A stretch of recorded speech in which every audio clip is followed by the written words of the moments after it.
Île de Ré TV vous propose de découvrir une série de portraits consacrés aux femmes d'exception, portraits de femmes rétaises, rochelaises.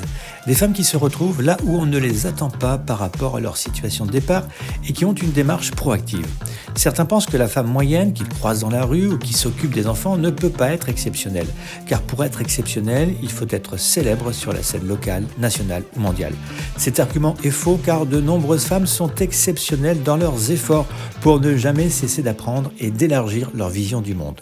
Voici leur portrait. Bonjour à tous, je m'appelle Caroline. La plupart me connaissent sous le surnom Lilou. J'habite sur l'île de Ré depuis maintenant une vingtaine d'années. J'ai 43 ans, j'ai 2 enfants de 9 et 12 ans. Et j'ai travaillé dans des domaines très différents. J'ai travaillé dans le commerce, dans le nautique, dans le tourisme. Et maintenant, j'ai atterri en tant qu'intermittente de spectacle, en tant que chanteuse dans le duo Charlie Lou, l'Overdose Duo. Je portais ce rêve depuis très longtemps de chanter. Ça n'a pas toujours été évident parce que j'ai chanté à l'opéra quand j'étais très petite. J'avais 8 ans. De mes 8 à 15 ans, je crois, je chantais à l'opéra parce que mon père était musicien classique. Et du coup, j'avais une voix lyrique assez développée pour mon âge. Et il arrivait qu'on se moquait de moi parce que j'étais différente quand je chantais Joyeux anniversaire. Donc j'ai mis de côté pendant un petit moment le chant, mais c'était quelque chose qui m'avait fascinée, le fait d'être dans les vestiaires avec des grandes divas, etc. Et ce n'est jamais parti. Donc j'ai toujours continué à faire de la musique, du piano aussi. Et un jour, un peu à la fin de ma trentaine, j'ai rencontré quelqu'un dans ma vie qui a peut-être accéléré les choses aussi. En tout cas, l'idée, c'était vraiment d'aller au bout de mon rêve. Vie d'artiste et vie de famille, comment est-ce que tu as fait la bascule ? Pour moi, ça s'est fait vraiment très naturellement. Je me suis peut-être, heureusement, pas trop posé de questions, comment j'allais faire. Je m'étais même dit, je vais voir plus souvent mes enfants. Parce que pendant la journée, je suis avec eux. Je peux tranquillement les amener à l'école le matin. Je peux passer le mercredi avec eux. Je peux aller les chercher à la sortie de l'école. Aussi, je me suis dit, c'est important de montrer aux enfants que c'est essentiel de croire en ses rêves. C'est vrai qu'avec les années, maintenant qu'on est intermittent, on travaille régulièrement le soir.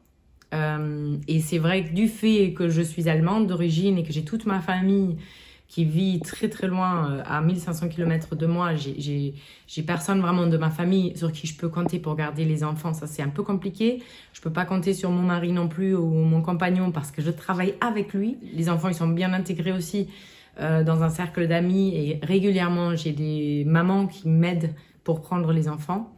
J'ai aussi un babysitter, même plusieurs, et un voisinage au top. Maintenant, les enfants commencent à être de plus en plus grands. De temps en temps, ils peuvent aussi rester des petits moments tout seuls quand c'est en journée, parce que ça nous arrive aussi de jouer en journée. Mais en tous les cas, c'est un grand challenge de mener de front vie de famille et vie professionnelle. Moi, je dirais quand même que je passe plus de temps maintenant avec mes enfants qu'avant. Enfin, peut-être contrairement à ce qu'on pourrait croire. J'ai essayé, comme je suis en garde alternée, de me concentrer les prestations sur une semaine où j'avais pas les enfants.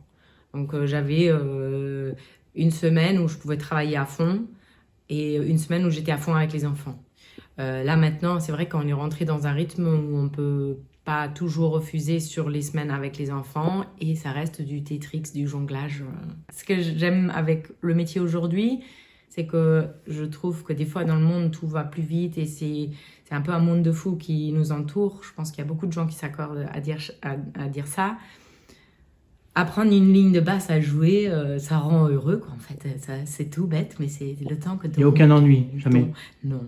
On ne peut pas s'ennuyer dans la musique. C'est infini.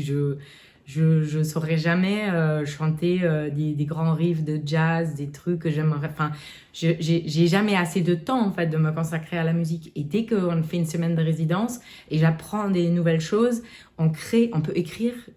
J'essaye d'écrire un peu tous les jours pour laisser aussi la créativité sortir. Mais c'est quelque chose qui me passionne parce qu'en fait, c'est jamais fini. C'est drôle parce qu'on se dit toujours « Ouais, c'est trop génial, ça va être un tube ». on va le faire écouter à quelqu'un qui va dire ouais bon, mais en fait c'est un truc qui nous rend tellement euphorique de travailler tellement longtemps, d'écrire le texte, de réfléchir à l'instrumentation, de faire les premiers coups de batterie dessus avec la basse. Enfin, je suis persuadée que la musique c'est bien pour l'âme et c'est une sorte de guérison, auto-guérison et de guérison aussi pour le public qui veut bien l'entendre ou le recevoir comme ça.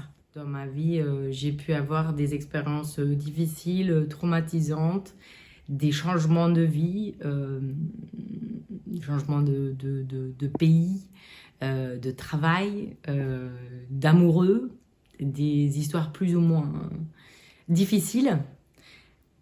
Et j'ai la capacité de vivre mes émotions, c'est-à-dire d'être vraiment au plus bas, mais aussi de rebondir et de renaître en fait.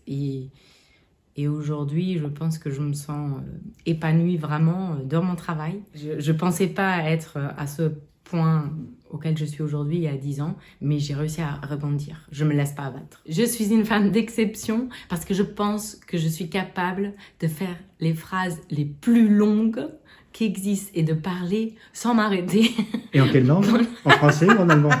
Je ne m'arrête jamais. Oh, c'est pas, dans toutes les langues, c'est pareil.